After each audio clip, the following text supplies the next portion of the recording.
सब सुन रहल छी लिटिल दिलदार के आवाज में। गुरुचरण कलेगा, गुरुचरण कलेगा, गुरुचरण कलेगा।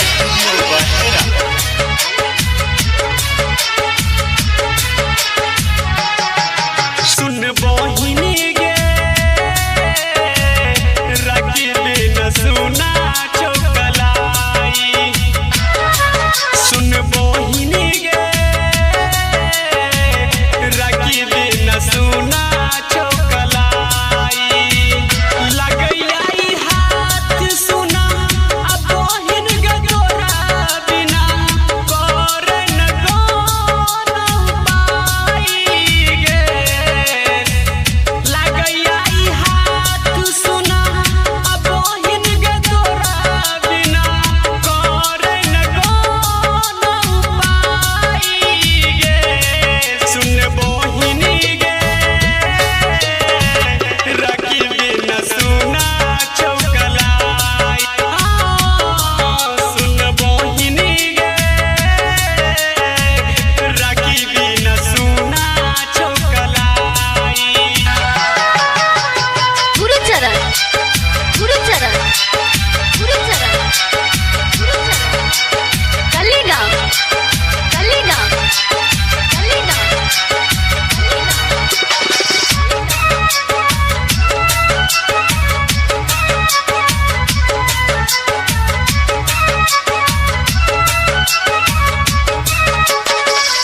हम जो नय अयबो बहिन करिहे विश्वास गे।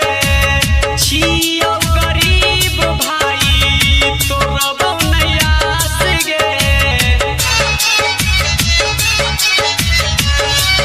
गई प्यारी बहिना हम जो नय अयबो बहिन करिहे विश्वास गे। छियौ गरीब भाई तोरबो नयास गे।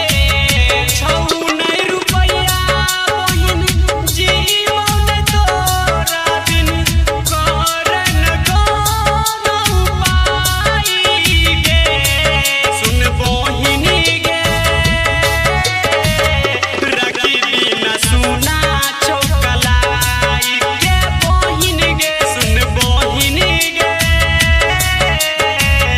रखिले न सुना चौकलाई। गुरुचरण, गुरुचरण, गुरुचरण कलेगा, कलेगा, कलेगा, कलेगा। हमरा ने भूलिहे बहिन छियौ मजबूर गे। कोना के एबो बहिन छियौ बड़ दूर गे। गई प्यारी बहिना हमरा ने भूलिहे बहिन छियौ मजबूर गे। कोना के एबो बहिन छियौ बड़ दूर गे। करबो हम फोन गे छियौ मुंबई टाउन गे। फोन पर करिए भाई भाई दीदी गे। करबो हम फोन गे छियौ मुंबई टाउन गे। फोन पर करिए भाई भाई गे। सुन बहिनी गे रखिले न सुना चौकलाई। गुरुचरण, गुरुचरण, गुरुचरण, गुरुचरण कलेगा, कले कलेगा, कले कलेगा, कले